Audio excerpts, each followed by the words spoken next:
બેનપણી હતી મસ્કરી કરી અમીર છોકરીએ કે તારા મા બાપ તને હું લાવી દે, તું ગરીબ ઘરની છોકરી છો, હું તો કવિ મારો બાપ લાવી દે. ત્યારે ગરીબ છોકરીએ કીધું, સાંભળજો આ જવાબ, કે તારા મા બાપને એટલું કહેજે હું કવિ તારા મા બાપ નહીં લાવી દે, તું ભલે ગમે એટલી અમીર રહી. એ કે શું?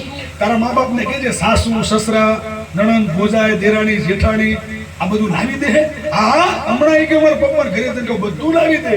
હું કામ નું લાવી દે? મારો બાપ કરોડપતિ છે. ઘરે હોટ પકડી આનામ કઈ સંસ્કાર તો હતા ને શિક્ષણ હતું. બીજી ખબર મારા દેર નણંદ ભોજાય દેર જેઠ દેરાણી જેઠાણી હાવ હારો અત્યારે જ લાવી દો. પપ્પા પૈસા ના. અરે પપ્પા કે તું હળવી રે, તું કહેતી હોય તને બંગલો કરોડો નો લાવી દઉં, તું કહેતી હોય તો હેલિકોપ્ટર પ્લેન કર્યા તો હાજર કરી દઉં, પણ આ વસ્તુ પૈસાથી ન મળે બેટા. તો દીકરી કીધું તો શું કામ બાપા, તમે કરોડપતિ, તમે તો અત્યાર સુધી બધું લાવી દીધું, તો આ વસ્તુ કેમ તમે મન ન લાવી દેવો?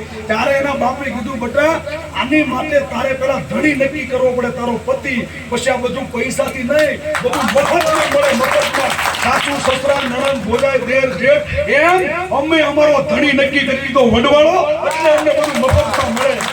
મફતમાં અમને ન મળે. આ બધું અમારો ધણી નક્કી કરી દીધો એટલે આ બધું મફતમાં મળે. આ બધું સમાજના પૈસાનું સમાજનું છે, અમારું નથી ને. અમારો ધણી અમે નક્કી કરી લીધો. અમારો ધણી અમે જેના નામની ચૂંદડી ઓઢીને એનો ઝાખા જ પડદો કે એનો કોઈ સૂર્યના કિરણો ઉગતા એને કોઈ નીચે એની ઝંડો ન થવા દેવી, શીશ કપાય